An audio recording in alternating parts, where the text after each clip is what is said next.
अभीष्टवरद श्रीमहागणपते आगमवेदार्यन्त रहितपदे अभीष्टवरद श्रीमहागणपते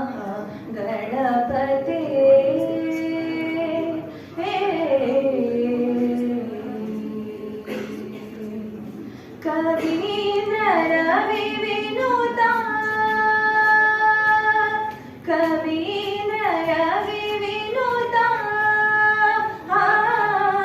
कवीन्द्र रवि विनुता कनकमया दिव्य कवीन्द्र रवि विनुता कनकमया दिव्य चरण कमलमुननं मीति अभीष्टवरद श्रीमहागणपते आगमवेदार्यन्त रहितपदे अभीष्टवरद श्रीमहागणपते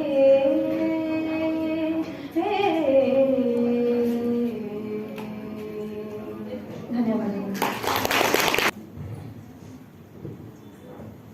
Good afternoon, one and all present here. A beautiful smile is the best universal welcome. I can make the day a good day easily. Honorable Chief Guest, Principal, HODs of various departments, faculty and my dear friends, a very warm welcome to one and all.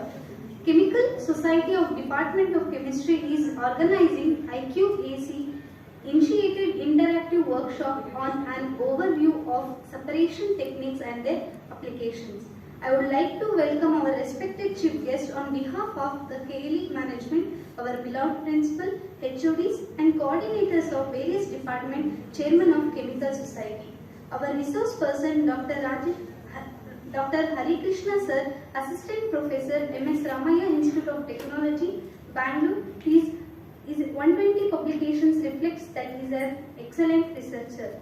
Now I request our beloved principal to welcome him with bouquet. We welcome you, sir.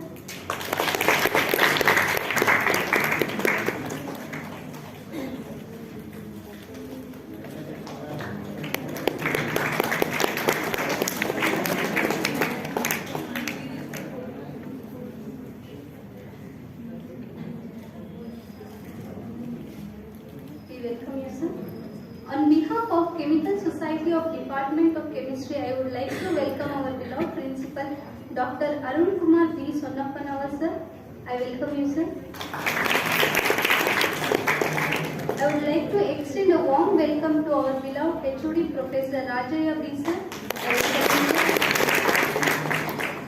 A warm and heartfelt welcome to the respected Chairman of Chemical Society, Dr. Manohar, sir. I welcome you, sir.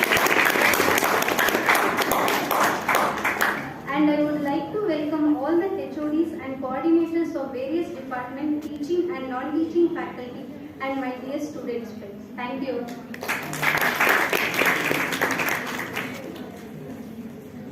This platform is also an opportunity to welcome our chief guest of today. You might be curious to hear more about our resource person. So let us invite Dr. Manohar sir, Chairman of Chemical Society, to introduce the chief guest.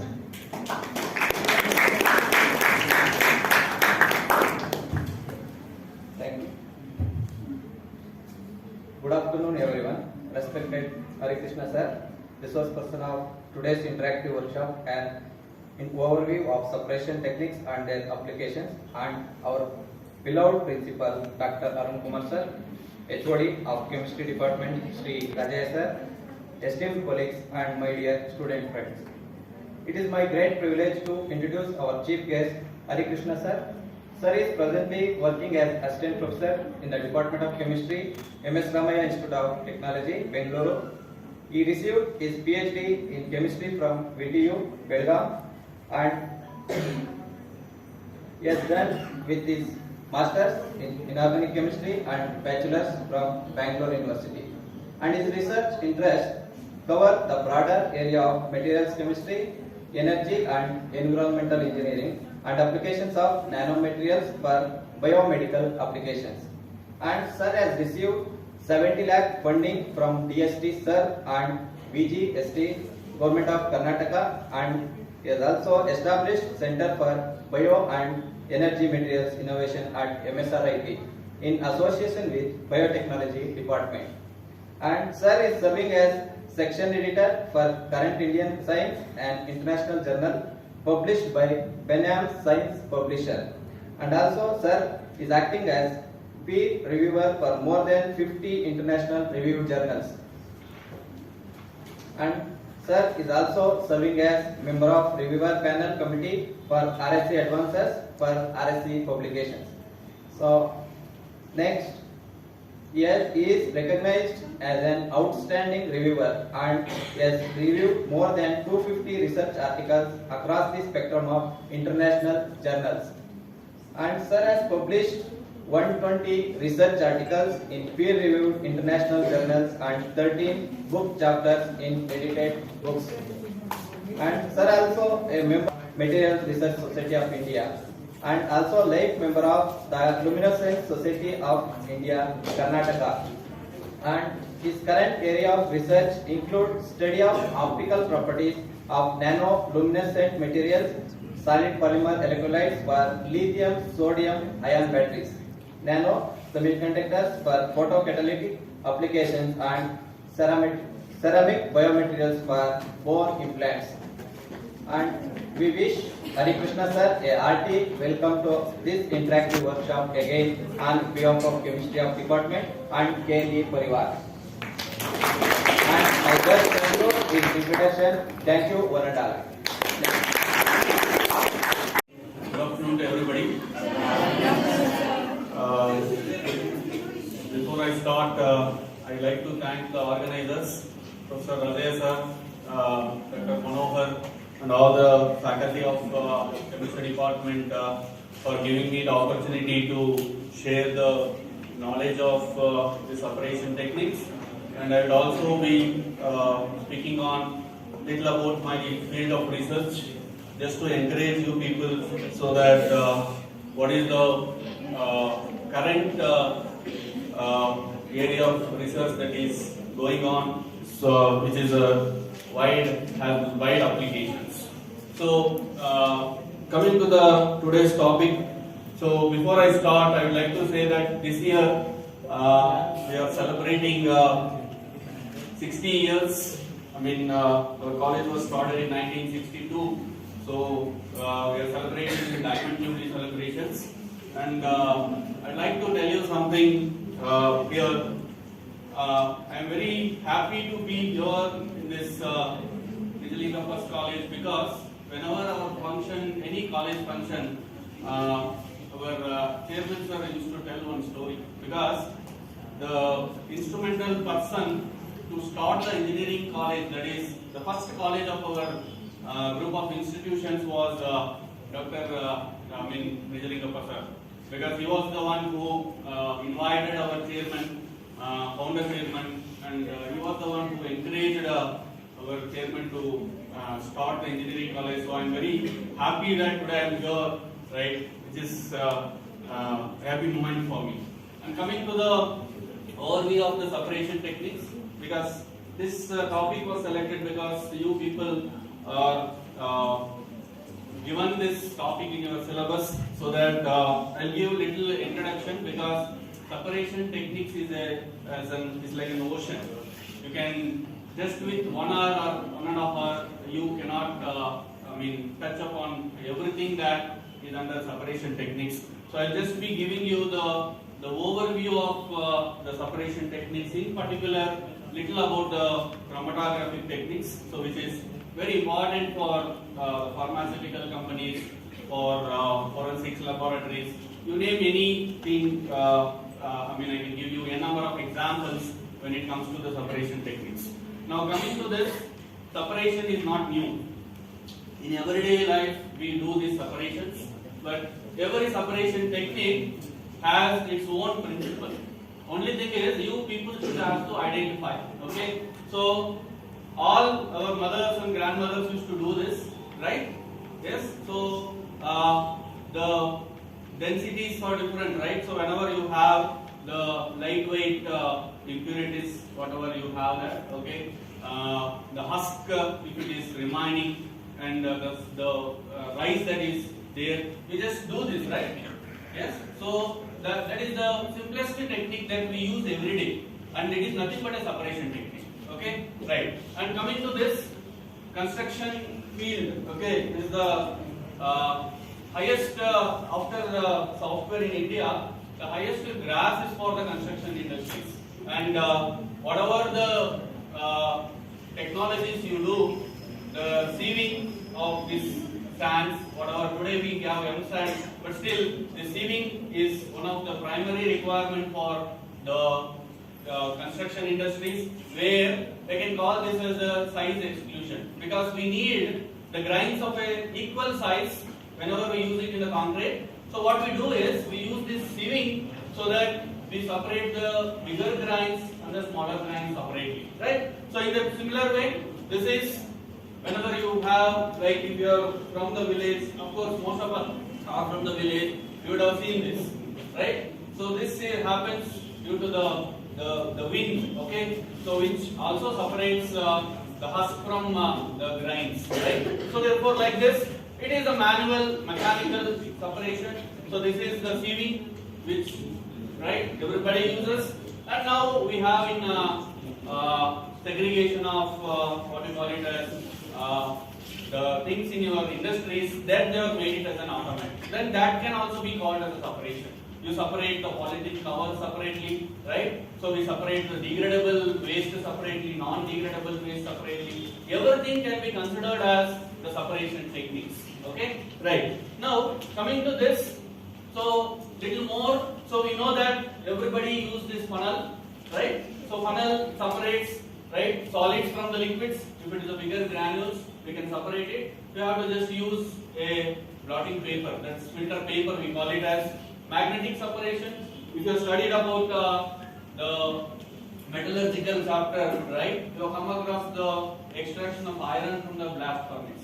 So the concentration of ore, what we do, we use this magnetic separation. So that is nothing but a separation. So whenever you have this boiling, okay, you can separate solids and liquids. Just water gets evaporated, leaving behind the solids. That is nothing but a separation technique. So now this is the depending on the physical properties. What are the different ways, or what are the criteria for separating? So when it comes to this, you can separate depending on the color, depending on the shape, right? So this can be given as, right, for the infants in our house, we do this, right? So in order to increase their color selection abilities, identifying the colors, we do this as right, for children. So that is nothing but separation. So imagine now we have sulfur and also the iron films.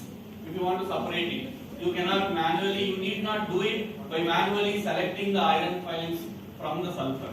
Just what you do is, we know that iron sulfur is non-magnetic, so you just use a magnet so that it gets separated. So that is the magnetic separation. Now coming to the filtration process which we do. Whenever we wash rice before we cook, right, this decanting is also nothing but a separation, right? So like this, in everyday life we do the separation techniques, but we don't consider it as a scientific method of separating. We do every day, right? So transfer, and mu is the average linear velocity of the mobile fluids. Now this is, if you see this, the curve, this is the Van Meter plot. For a efficient column, or if you want the peak which should be lesser, okay, then we should have minimum plate height and optimum velocity. This optimum velocity indicates the velocity of the mobile phase, the rate at which your mobile phase is passing through the column. We call that as, right, velocity. Now optimum velocity means, see, the velocity is only when it is optimum, you end up getting this one point here. It is not a straight peak like this, right? So it is one point, right? So therefore now you can see only at this point we achieve minimum plate height. So we all go back to your plate theory. If you go back to the plate theory, you can see, right, if H is minimum, N will be maximum. So you go relate this to here. You can see here minimum plate height. If H is smaller, right? And when you get H is smaller, only at the optimum velocity. So therefore, your rate at which you are including the solvent should not be very high, should not be very low. It should be optimum. It should be optimum. Now this equation is very complex. It is not like A plus B. It is not A and B. What is A? It is eddy current. What is eddy diffusion? Eddy diffusion is also called as multiple paths. Now I have, I come from Ramaya, right? Yes, I can go to my college on ISKCON. I can go to college, right? Going to this Rajkumar Road and then we go. So that means I am a same person. To reach my target, that is the detector, I can take different paths. I can take different paths, right? In the similar way, whenever you have a column, okay, in the column itself, the solute can take different paths in order to reach the detector. In order to reach the detector, that is why it is called as a multiple path effect. Inside the column itself, the solute has lot of ways by which it can come into the detector. That I can give you beautiful diagrammatic representation. You can see this is the column. Okay. Now this blue, red, and green. It is not actually blue, red, and green. Everything is the same solute. Okay, right? It is me. Right? Now, if I want to go here, all are me, but for the differentiation purpose, I have given the color. Now I can take this roots. Right? Blue color will go in this direction. A, since there are a lot of curves, it will take little more time. Here, lot of more curves, right? It will take more time. That is the reality picture in your column. It is not like plates where equally distribution immediately it occurs. Such as the equilibration will occur in no time. No, it is not so. So what happens is, this is what it happens. Now what happens, this is what it happens. The blue color component, which is taking the smaller path, pola, right? Pola will give you the smallest distance possible, right? So therefore, if you do that, this one will come. Okay. Now this red color is the average. Most of the solute will come out. But if it is taking a longer path, then that will contribute to this part of the chromatogram. So therefore, your diffusion rate, that means this peak, whether it will be smaller or broader, depends on the diffusion rate. That means eddy diffusion, which is multiple paths. More the multiple paths are there, then what happens?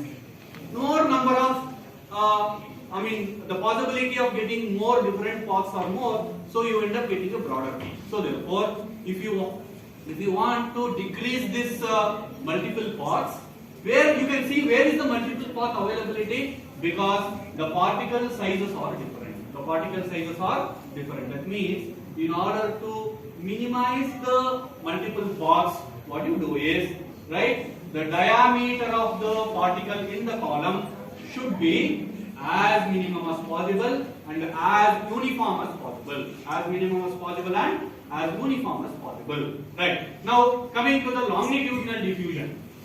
Now whenever your solute molecules travel inside the column, okay. Now whenever it is like this, it will be in the concentrated at one place in the beginning. But when it goes here, you can see there is little distribution. But as the time proceeds, it distributes more, right? So therefore, due to this distribution, we call it as longitudinal distribution.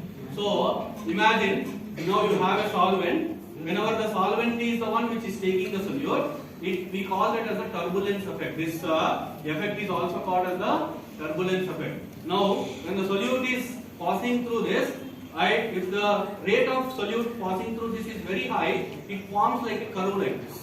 The solute is making a curve like this. Now, when it forms a curve, right, at this, the bottom of this curve, the turbulence wind, here the concentration is more, here the concentration is less. So that the rate of diffusion also varies. So therefore, now you have this mobile phase velocity. If it is lower, then the higher the diffusion rate of the solute. Okay.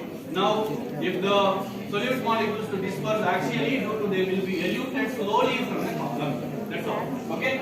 Now, coming to this, to minimize the longitudinal effect, the mobile phase flow rate should be optimum.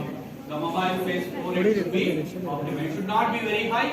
It should not also be very low. It should be optimum. Okay. Right. Coming to the last one, very interesting, which we call it as the mass transfer. Yes. So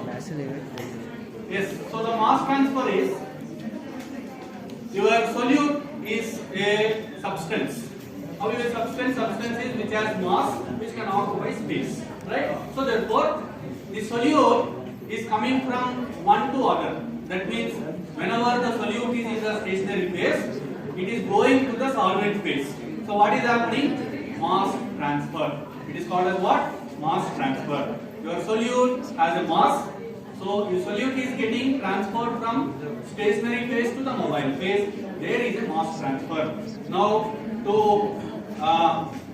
explain the mass transfer, you imagine if there is a bigger particle like this, and imagine there is a smaller particle. Okay. Now whenever you have this solute which is getting absorbed or getting distributed into this bigger particle, right? Then what happens is the time taken by the solute to come from this to this is very high, because the mass of that particle, is bigger. The size of the particle is bigger. It has to travel for a longer distance. So therefore, what happens? Then the time is higher. But in this, if it gets absorbed onto it, that it can easily come out. So therefore, slower molecular movements within the stationary phase means a longer time spent. Because in this case, it is a slower movement of the stationary phase. But in this case, it is faster movement of the stationary phase. So therefore, solute molecules, while the other molecules are moving forward with the mobile phase. So therefore, then there is a lag here. Okay. One is absorbed there, other one is moving. So that means with respect to one, other is lagging. So when there is a lag between the stationary and mobile phase distribution, the mass transfer cannot happen efficiently. Mass transfer means transfer of the solute from solid to the liquid. Okay, then that mass transfer is not efficient, then that contributes to the peak broadening. So this is also called as resistance to the mass transfer. Mass transfer is transferring which is occurring from solid to. If it resists because of some XYZ reasons, we call that as resistance to the mass transfer. Okay, so the thing is, for efficient column, the resistance to mass transfer must be as minimum as possible. Okay, so therefore that is the thing. Okay, and coming to the average linear velocity, as I already told you, the velocity of the solvent must be optimum velocity. That's all. So therefore, that is about your two theories that will explain. Okay. Now coming to the now all factors you understood. Now what to do, sir? If I want better efficiency, what things should be there? Now come back to this one. If you want to have all these things, okay, there is a de Moivre equation. So what you do is H is the height equivalent of the theoretical plate.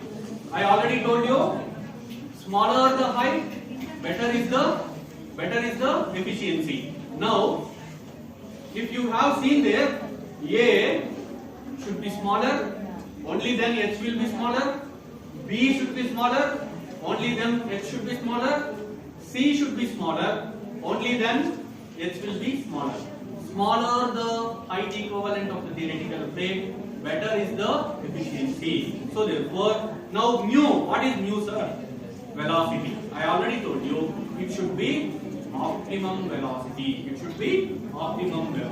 So therefore, that if you have lower HEDP, then if you want to reduce the eddy current diffusion, B is diagonal distribution, right? So this is longitudinal distribution, or the axial diffusion should be minimum, and resistance to the mass transfer should be. If that is the case, you can have better efficiency of the columns. Okay.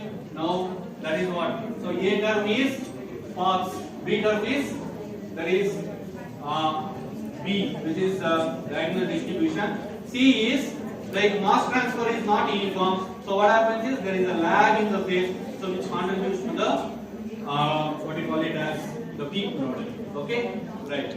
So thank you.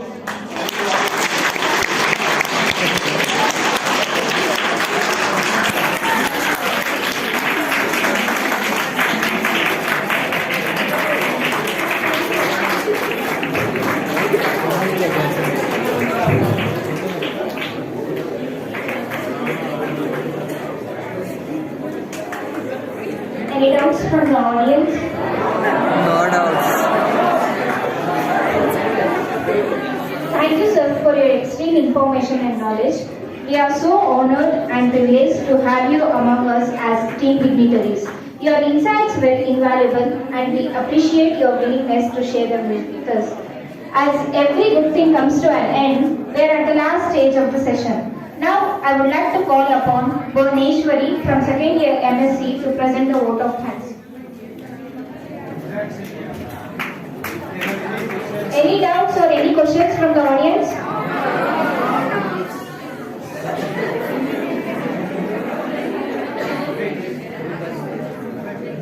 Good evening, sir.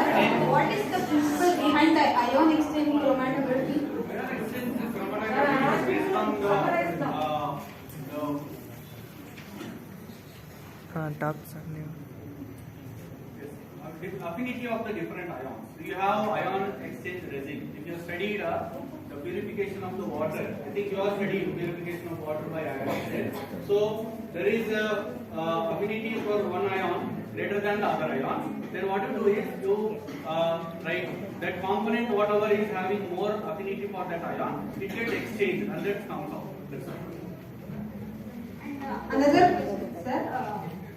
Which substances can be separated through this technique? There are, as I told you, you can also separate pharmaceutical drugs where if you have n number of components, okay, so all the drugs can be separated by the chromatographic technique. If you have some food derivatives, okay, there is columns, okay, I mean the different dyes of coloring agents of the food that can also be separated, okay. Forensic laboratory, as I told you, the doping of the drugs by the sportsman, that can also be separated. There are a lot of, I did not find the time because there is some technical issues with the slides, so I do not include the applications. But there are n number of applications where you can do the analysis. One more question, sir. What's the difference between gas chromatography and liquid chromatography? The only thing is difference is the mobile phase that you use. If you use gas as the carrying agent, then it is a gas chromatography. If you use solvent, liquid, alcohol, benzene, anything, then that is a liquid. Thank you, sir.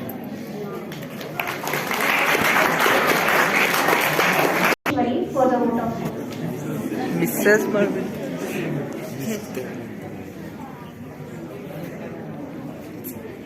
Pleasant evening, everyone. It's my privilege to propose a vote of thanks on this occasion. On behalf of the entire KLE Parivar, I express my sincere gratitude to our chief guest, Dr. Harikrishna sir, who spared time from his busy schedule to grace the occasion. Opportunity to hear your thoughts, and this will surely encourage us in all our future endeavors. Your thoughts have enlightened our minds and have shown us a new path. And I also thank our beloved principal, Dr. Arun Kumar B. Sonapanavat sir, for his support. And I also thank our beloved HOD Professor Rajaya sir for organizing this knowledgeable. As we especially thank our Dr. Manohar sir, Chairman of Chemical Society. And I also thank all HODs, coordinators of various departments, General Secretary of Chemical Society, and all my student friends for making this function as a grand success. We thank you for being with us. has been my pronounced pleasure. Thank you all. I request you all to stand in honor of National Anthem.